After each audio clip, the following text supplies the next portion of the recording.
तीनों देवता एक रूप हो गए।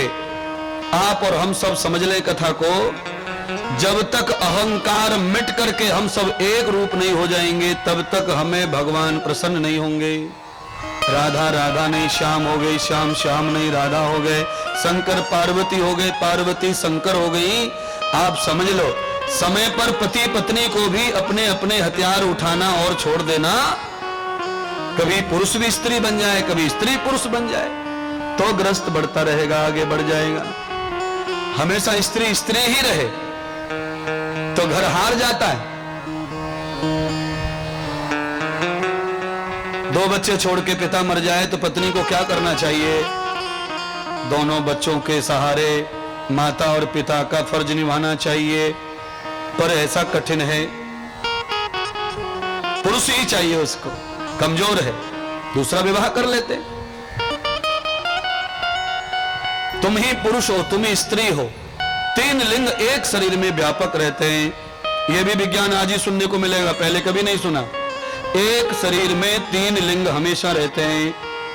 इसलिए जिस पुरुष के गर्भ से पहला पुत्र हुआ है, दूसरी पुत्री हो गई है। कहां से आ गई पुत्री अगर स्त्री पुरुष नहीं होते? और उसी पुत्री के बाद एक नपुंसक भी पैदा हो गया उसी घर में। ये कहां से आ गया?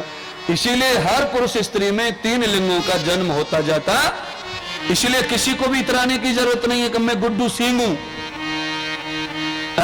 कभी कभी सींग उतार देने चाहिए, क्योंकि जिनके सींग नहीं उतरते वो पक पक के अपने आप ही खोपटा उतरते रहते सींगों के। इसीलिए खोपटे उतरे उससे अच्छा है कि खुद ही उतार दो।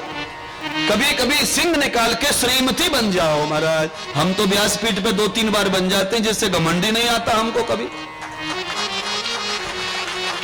नहीं तो भैया साधु होने का भी घमंड होता है, ज्ञानी होने का घमंड होता है, बड़ा होने का भी घमंड। नहीं जाने कितने घमंड है, और हमारे पास तो सब है, पर हमें क्यों नहीं है? क्योंकि हम तो दिन भर घमंड को मारने के लिए आडंबर ऐसे ऐसे करवाते रहते ठाकुर जी से। है हमने थोड़ी कहा कि हमारे लिए चुनरी लाना, तुम के लंगोट लाना, कि हमारे लिए पगड़ी लाना। नहीं, ठाकुर जी भेजता है, जो जिसके लायक है उसको उसी का पात्र दान करता है। तुम्हें चुनरी उड़ा दी जावे,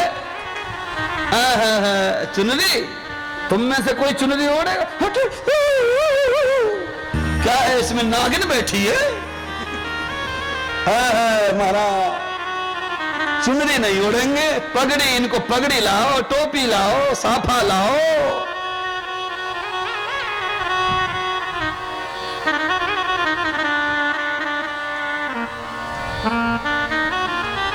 चुनरी तो सबके भाग्य में नहीं है ना।